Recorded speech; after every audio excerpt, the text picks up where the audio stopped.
Hello বন্ধু, আমি হচ্ছি বিয়ার গার্ল।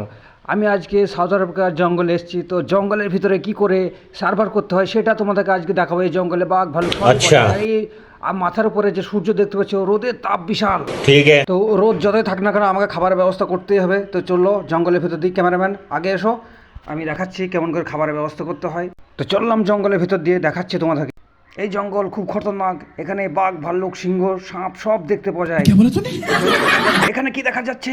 একটা কি দেখা যাচ্ছে? ক্যামেরাম্যান ওই জিনিসটা ফোকাস করো, তোমরা এটা ভালো করে ফোকাস করো। কি দেখা যাচ্ছে ওখানে?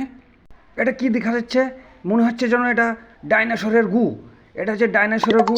এই গুয়ের ভিতরে প্রচুর ভিটামিন আছে। এই গুটা খেতে হবে আমাকে। গুটা খেলে পারে তবে আমি জঙ্গলের ভিতরে সার্ভাইভ করতে পারবো। চলো দেখা যাক গুটা খেয়ে কেমন লাগছে গুয়ের টেস্ট। তো আমি এখন এই ডাইনোসরের গুটা খাবো। তো দেখা যাক কি হয়, খেতে কেমন লাগে দেখি। ওয়াহ, কেমন একটা স্বাদ, খুব একটা ভালো নয়। তো এই স্বাদটা কেমন? তো আমাকে এখন এই ডাইনোসরের গুটা খেতেই হবে, না খেলে হবে না। তো ডাইনোসরের গু খেতে গেলে কষ্ট করতে হবে। এই রোদের ভিতরে ডাইনোসরের গু খেলে ভিটামিন পাওয়া যাবে, রোদের তাপ কম লাগবে।